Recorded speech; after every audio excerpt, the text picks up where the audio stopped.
Ndindoda kuti nyika isiwe vanhu vangu inguva yedu hatingatadzi kubudirira Mwari ari parutivi pedu ramaimuchirwa My hitters gon' die, don't die And real hitters gon' shine And my people gon' rise Cause we're born to win, yeah I ain't saying this, but I'm saying Loyalty's my favorite characteristic of God, but finding it, man, it's hard. It's like trying to find God. You're the only one in your camp with G's. You pay for everything they eat. Man, and insecurity is deep. Now I ain't said no names. These are just theories. You can hear me, baby. Hits home. You must admit it's kind of eerie, baby. Like them chemtrails in the sky. Ain't selling the slaves, got nothing like campers. We say everything in moderation, but don't do it in moderation. The lies of a gluttonous generation. 10-year-old girl in.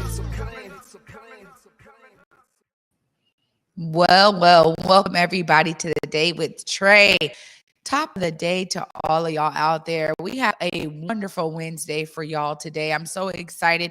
Got a jam-packed show. So you know that means we're going to get right into it. But I'm excited because, of course, we're going to be hearing from Brian Callanan about what's going on tonight on Seattle News, Views, and Brews right here on Converge at 7 p.m. I also have some amazing representatives from the Office of Civil Rights in the building.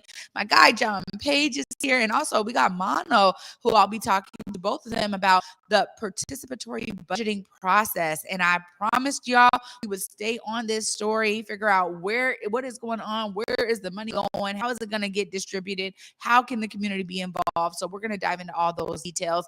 And I'm so excited because Miss Afua is in the building. We're going to be talking about African Cultural Arts Center. They have an amazing campaign that they are launching. I can't wait to dive into all those details with her toward the end of the show. But of course, y'all know it's the top of the show, so it's a great time to tag and share the stream. Go ahead, no worries, tag and share this stream, y'all, with folks you feel could benefit from a daily dose of dopeness right here on The Day with Trae. If you can't watch us, don't worry, we got you covered. You can listen to us anywhere you find your favorite podcast. Just search Converge Media Network, The Day with Trae, and y'all will find me there on Google, Spotify, iTunes, SoundCloud, you name it. Pick your favorite platform and search for us. We are on over 200 plus platforms when it comes to the podcast. Thank you so much to our podcast team for making that happen. And thanks to all of y'all who are sharing the stream and the podcast. We appreciate it so much.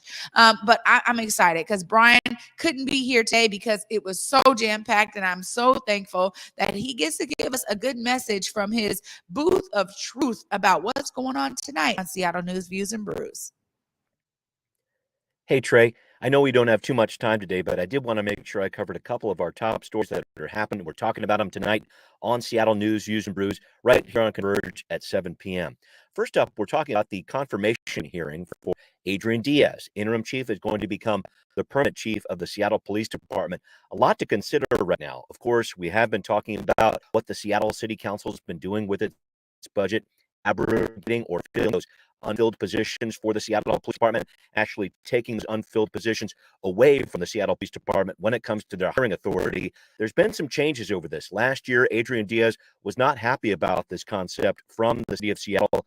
Now, it looks like he's a lot more on board with it, at least what he's talking about in his confirmation hearing. So a lot to consider there. We'll be talking about those issues and what's next for the chief in terms of improving public safety on the city of Seattle, which is top priority. We're going to dive into that issue a little bit. Another thing we're talking about is some political news around the city of Seattle. You may have noticed this week, Seattle City Council member Deborah Juarez, the council president, she is not going to be coming back for a third term. She's actually told us that before. But then the other slightly surprising issue was just a few days before that, Councilmember Lisa Herbold, District 1 down in West Seattle. She says she is not coming back for another term, a third term. She's a longtime Seattle City Hall insider, worked as a legislative aide before she was a council member. So a lot to consider there too. What's the future for the council, its future makeup? Well, let me tell you this. In 2023, that's really going to be the start of the election season right in November. You're going to be seeing races going all the way through November for these seven Seattle City Council slots for these district seats that are going to be open. So we're talking about that. I'm with my co-host, Kevin Schofield. Be sure you join us on Seattle News, Views, and Brews tonight at 7 o'clock right here on Converge.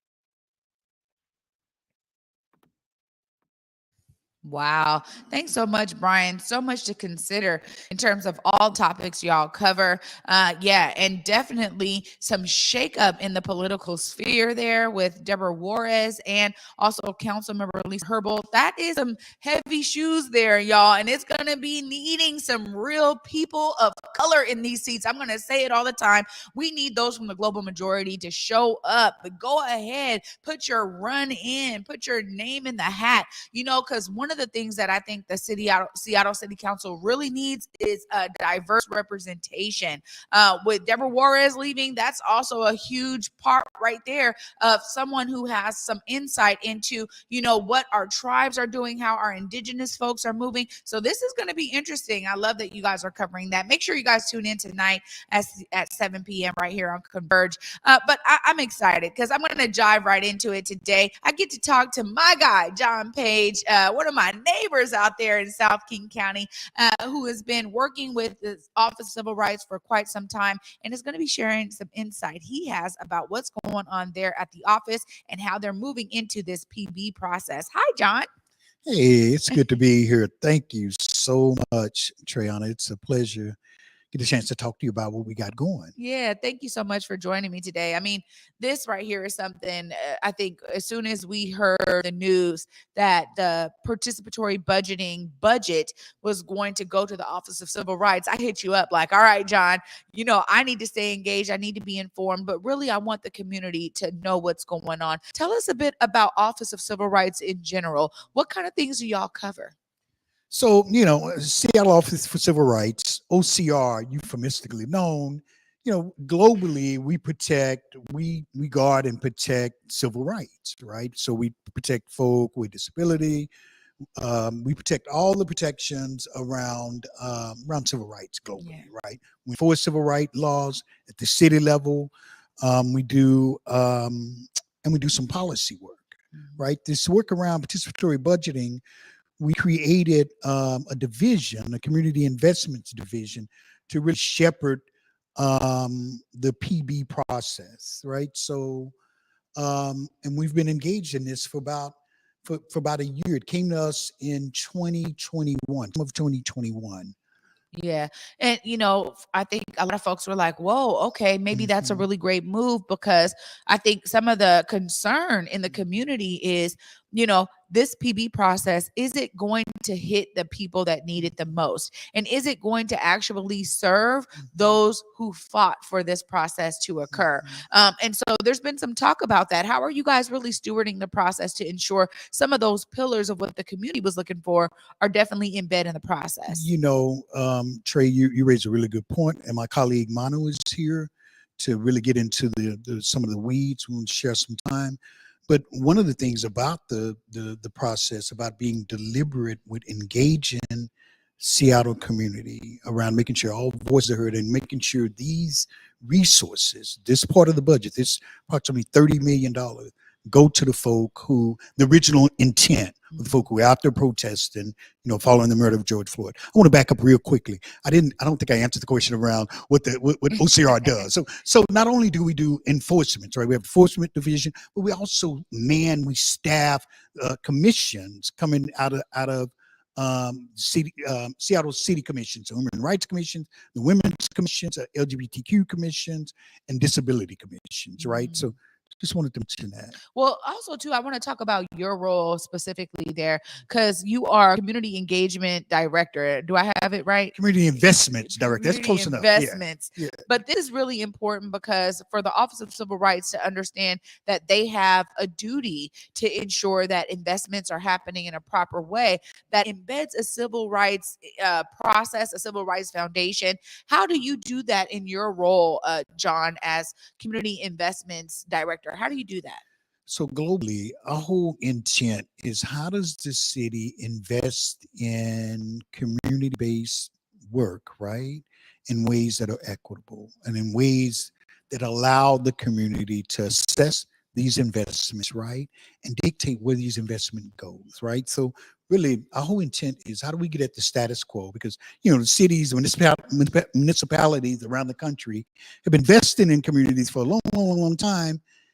And how do we move the needle? Yeah. You know what I'm saying? And how do we take direction from community. Community, we know folk closer to the problem are closest to the solutions, right? And so that's our whole intent. And one of the ways we stay engaged, we have community panels that rate, that look at RFP, request for proposal applications, right? We have one process where actually the community panel decided what the investment strategies are going to be, who the target community, target applicants were. So staying in deep, real, transformational relationship with community. And Trae, I'm going to keep it 100. It's a dance. It's a dance. And I think being accountable and showing fidelity to some principles, right? Being transparent, being super communicative, right? Talking to folk, letting folk know what's going on. That's how we're doing it right now. Now that could change for the better as we get more information, but that's how we try to do it.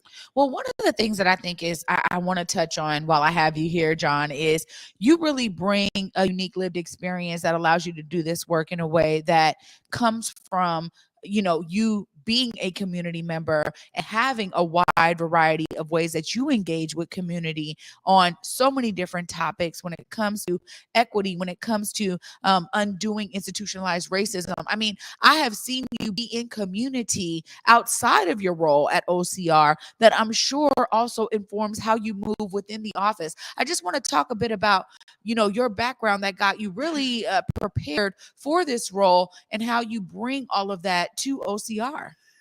I stand on the shoulders of a lot of folk. I got involved in organizing with the Black Prisoners Caucus, informed and the People's Institute for Survival and Beyond, based in New Orleans, People's Institute Northwest here in Seattle, and the Village of Hope, right? And folk showed me a lot of grace, a lot of patience, and just gave some principles around how do you leading with relationships, right? Leading with relationships, and not so much being focused, I think, on outcomes, Trae, but what's the process? You know what I'm saying? So, I appreciate that. But I hope I answered your question. I got here basically through the BPC, the Black Prisoners Caucus. I need to give a plug for the BPC, right? I got here through the BPC and through People's Institute, Village of Hope, and folk just sowing a lot, Africa Town, Black Star Line, right? A Life Enrichment Bookstore. Those were the institutions. So I re-entered, after a period of incarceration. And those are the institutions, quote unquote, I re-entered, right? It wasn't, Seattle Public Schools, it wasn't University of Washington. Sometimes, folk talk about, re-entry like, we're coming from Harvard's quad, right?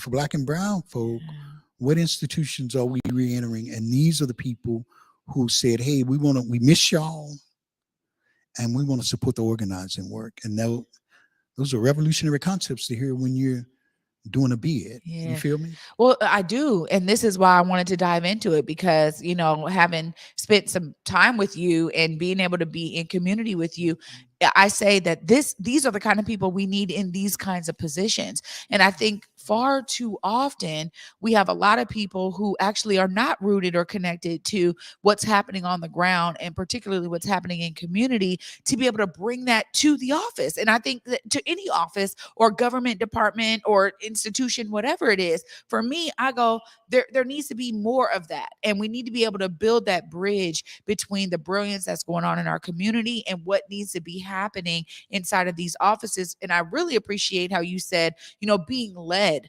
by community, which is so key here. So I'm so glad that you were able to join me today, John. Me and you could go on forever. I really appreciate you bringing your expertise and your experience to bear when it comes to this PB process. A lot of folks have been concerned about it. So thank you so much for laying a good foundation. Now I'll get to dive in more details with Mano, but I just want to thank you so much. And look right there, if folks are trying to connect with Office of Civil Rights, if they're like, hey, I want to learn more about these commissions, you can tell them right there how they tap in. Yeah, so we're located on 810 3rd Avenue, but Seattle Office of Civil Rights, Seattle Office of Civil Rights.gov, right? Telephone number 206-684-4500. Call, leave a message. If if you want more information on any of the work, any enforcement issues, any work with commissions, and particularly about the participatory budgeting process. Thank you, Trae. Thank you. Thank you, everybody. Thank you so much, John. Great work. Oh, you guys, I am so excited because we're going to continue this conversation with Mano. He is in the building. We're going to be talking about all of the details regarding the participatory budgeting process. Y'all don't want to miss this. We're going to get into it right after this short break. Stay tuned. You're watching The Day with Trae. Join us this holiday season at the Fifth Avenue Theater and feel the power of love overflowing with The Wiz. Filled with soaring soul and R&B songs, it's an effervescent explosion of music, dance, and magic your whole family will love. Ease on down the yellow brick road with Dorothy as she learns home isn't really where you live, it's who you love. The Wiz at the Fifth Avenue Theater, November 19th through December 23rd. Tickets at fifthavenue.org. Hey guys, Besa Gordon here, and before heading to Belize, Trae Holiday and I had to make sure we linked up with our good friends over at Market Street Shoes to, of course, grab a few things for the trip. From bags to socks, shoes, sunglasses, earrings, and more. Before going on any trip, make sure you stop at Market Street Shoes. Trust me, you'll find just what you need to make your trip not only enjoyable, but fashionable.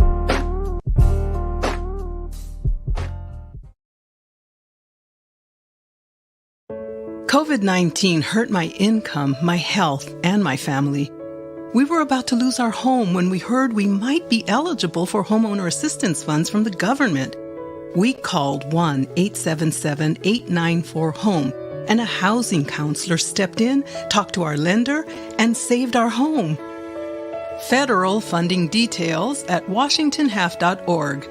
That's washingtonhaf.org. Welcome back, everybody, to The Day with Trae. I'm your host, Trae Holiday. So excited to continue this discussion. Much needed information we all need about the participatory budgeting process with Mano from the Office of Civil Rights. Hi, Mano. How are you? Hi. Thank you for having us. Absolutely. You know, this right here is something that I'm so glad I reached out about, because we said here on Converge, we wanted to be very steadfast in providing information to folks. And people kept asking me, what is going on with that $30 million? Okay, went to OCR. What are they doing now? Okay, there was a group that got hired. I really wanted to talk to y'all to get these details. And so, you know, what I know, the $30 million came into the office. You guys then put out an RFP to get a third party to really manage the process. Tell us a bit about that first leg of the work you guys had to do to get this ball rolling. That's right. We put out an RFP to get somebody, a third-party administrator, to run the PB process because we thought that having a third-party would be really helpful in making sure that all the community members can fully engage and that this could be a fully community-led process. Once the organization that got the contract is called Participatory Budgeting Project. And after a period of contract negotiations, we started working with that. The Participatory Budgeting Project is it's a nationally known, well-known organization who has been doing participatory budgeting work across the country and parts of Canada, and are the real experts in doing this, especially for something that's this important. We're excited to have them be the ones that are taking the lead on this. Yeah, and this is pretty extraordinary. I've heard a lot in terms of statistical details about this being one of the largest participatory budgeting processes that a lot of folks have seen. So it makes sense that y'all went to kind of an outside expert. I know some of the criticism I heard in community was, hey, they don't know how we move in Seattle, and how are they going to get those details from community members and be engaged in what community members were expecting out of this in order to inform their process. So get it that they are gifted and talented in terms of kind of a national leader, but how have you guys been able to address how they're going to really dive in with true Seattleites and people who really were on the streets, you know, protesting for this money, how that level of relationship building is also informing their process and their decisions?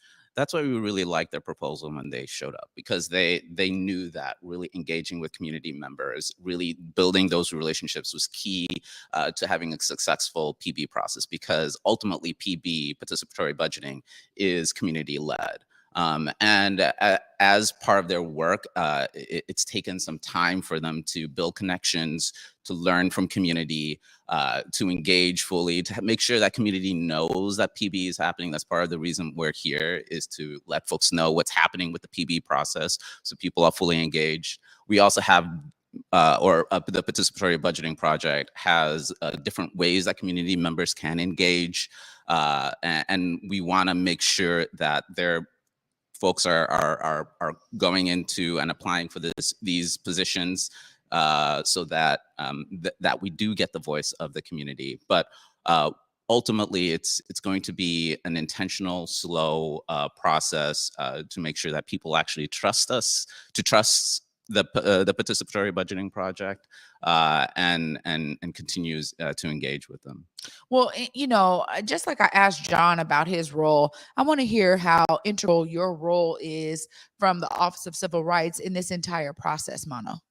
Yeah, I'm the strategic advisor for the PB process, and I'm managing the contract with the participatory budgeting project.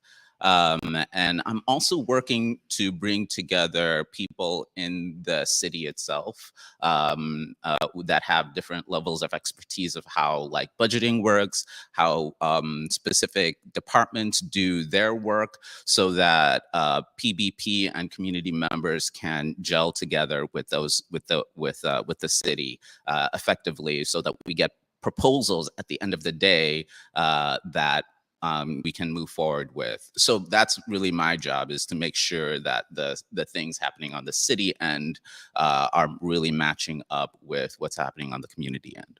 Well, that's great to hear. And you also mentioned some roles that they need to fill. We have a slide here. I want to make sure people understand. Tell us a bit more about some of these positions that Participatory Budgeting Project, be clear, it's not Office of Civil Rights that's hiring, it's the Participatory Budgeting Project that is happening, and that where these roles will be.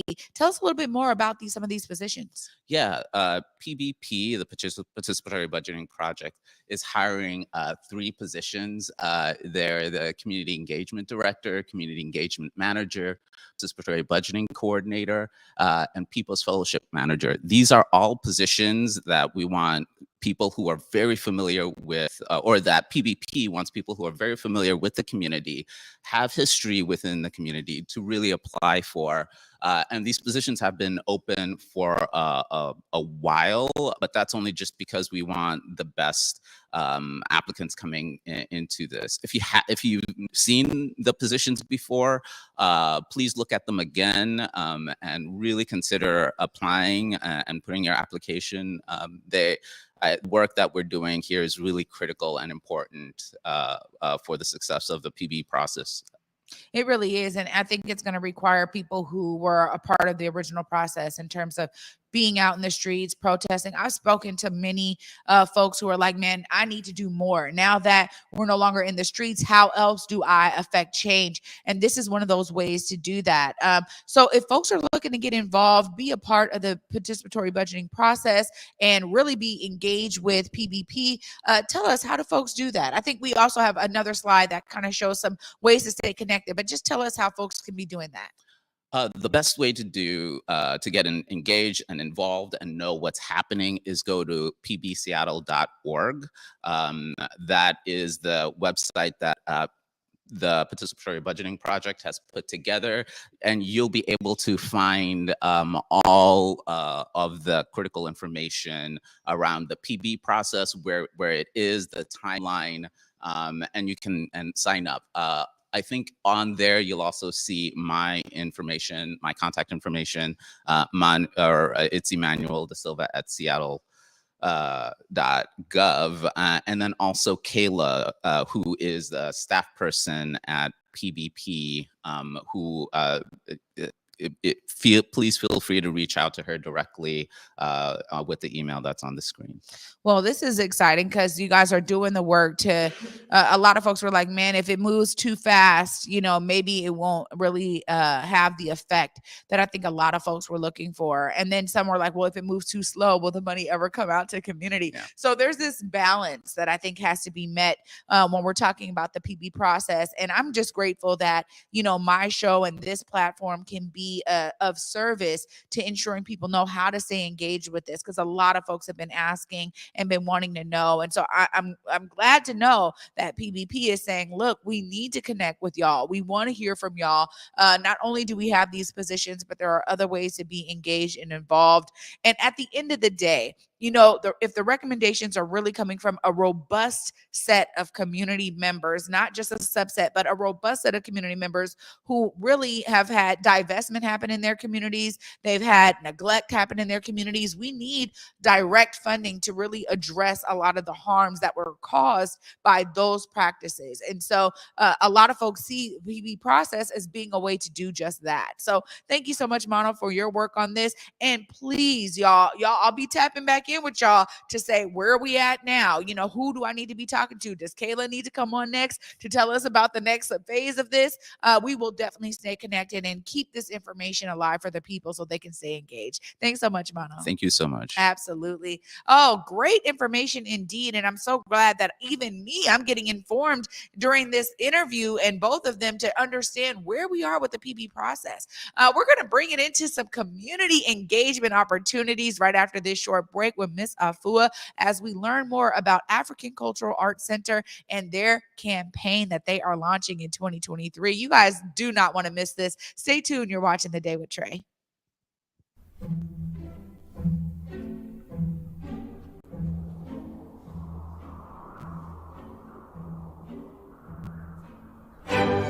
A world of wonder awaits at Pacific Northwest Ballet's The Nutcracker. Treat your loved ones to the Northwest's favorite holiday tradition at the Seattle Center's McCall Hall. Tickets start at $27. Visit pnb.org. COVID-19 hurt my income, my health, and my family. We were about to lose our home when we heard we might be eligible for homeowner assistance funds from the government. We called 1-877-894-HOME, and a housing counselor stepped in, talked to our lender, and saved our home. Federal funding details at washingtonhaf.org. That's washingtonhaf.org.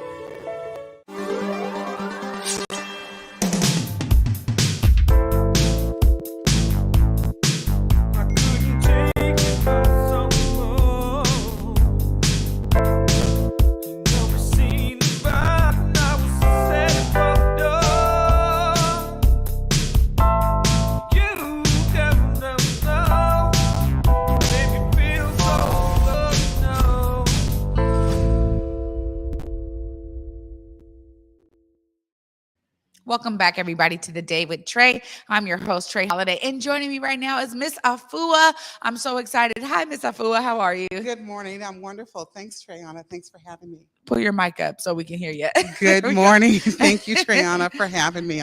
I'm wonderful. Well, this is exciting because the last time we had you on, you guys were just about to be thinking about how to pull this campaign together and really share that this is a next phase of, creating a cultural arts center. Tell us a bit about this project. Yes, thank you. Well, this project represents the work of 38 years that we've already laid the groundwork for.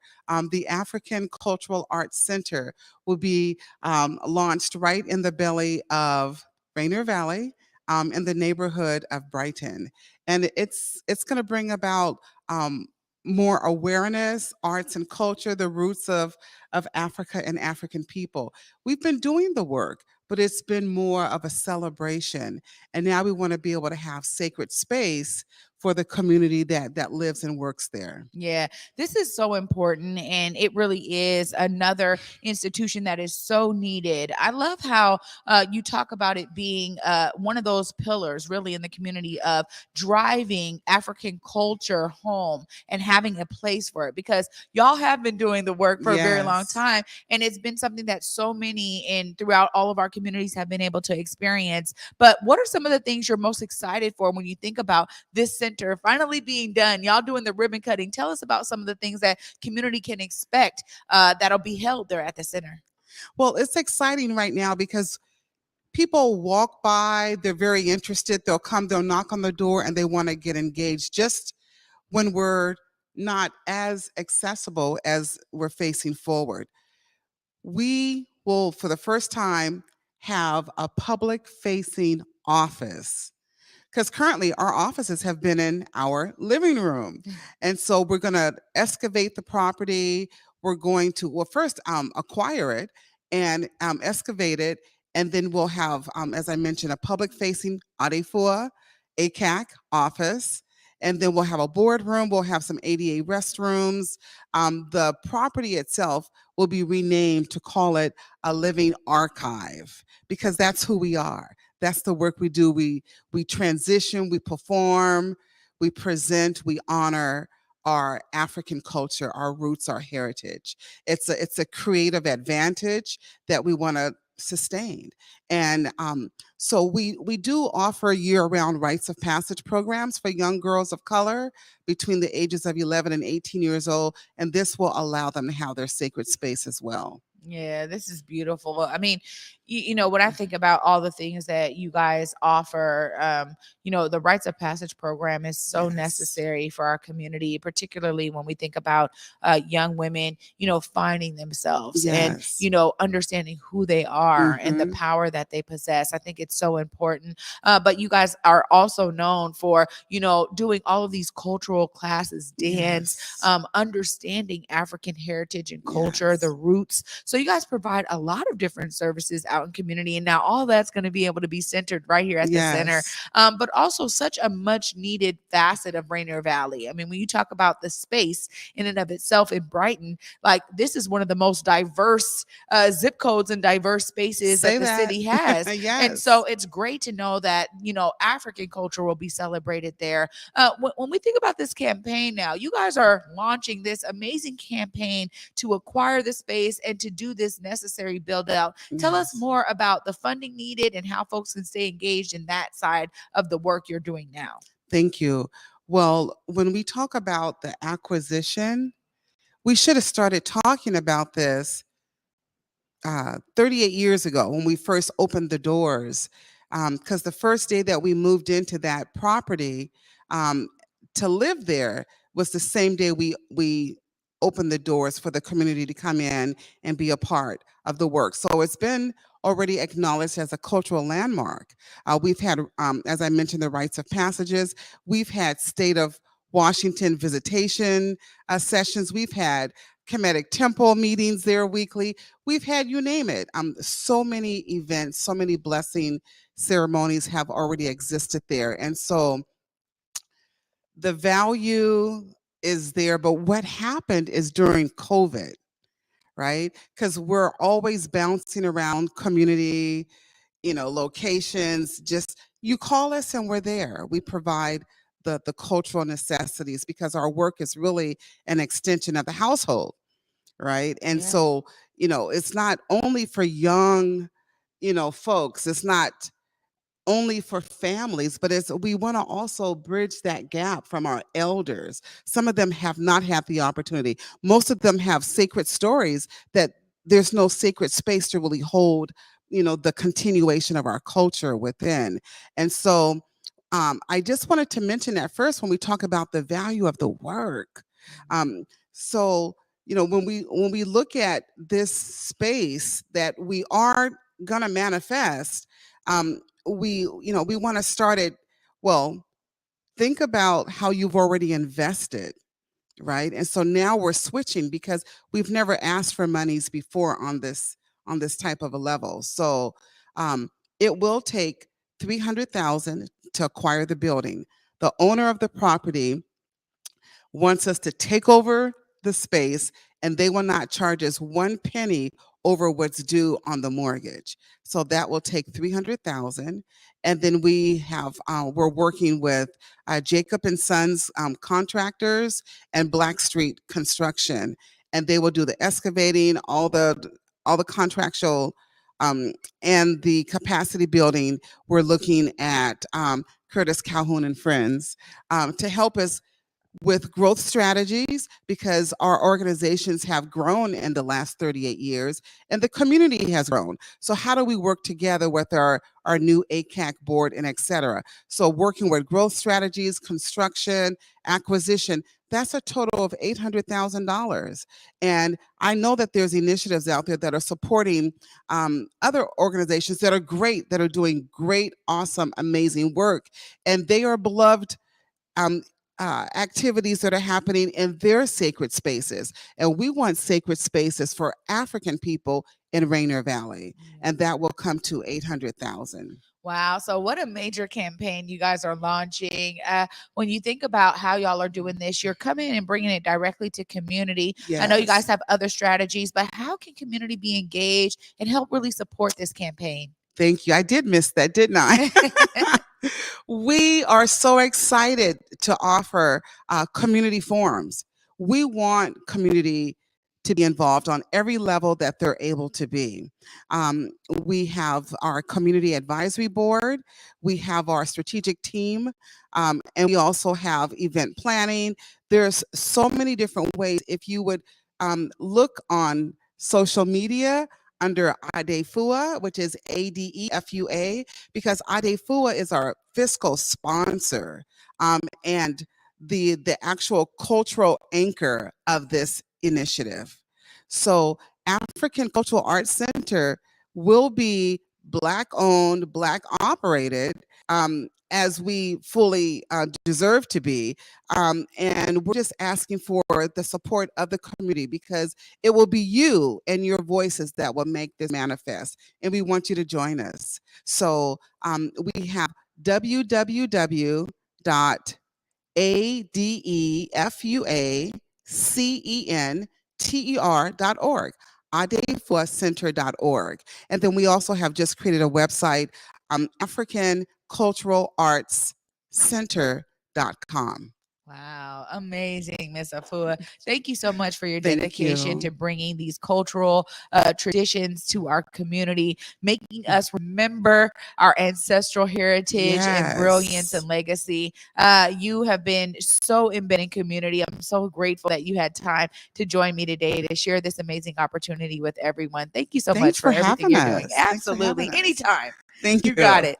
Oh my goodness, y'all. Of course we went over, but it was so necessary to make sure that we capture all of this amazing content for you all, so you know how to be engaged, how to stay informed. Y'all know I was inspired by all of my guests here today. I want y'all to be inspired. Find the ways to see yourself as a part of the solution. I just gave you a couple of options right here, whether it's the participatory budgeting process or it's supporting African Cultural Arts Center.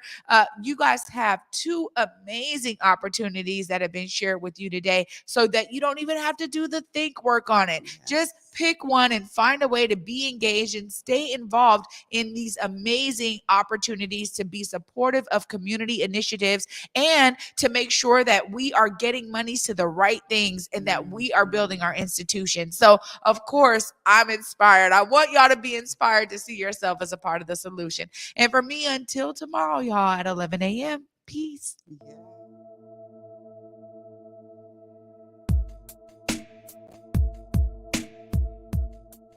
Converge Media produces culturally relevant content for Black and urban audiences.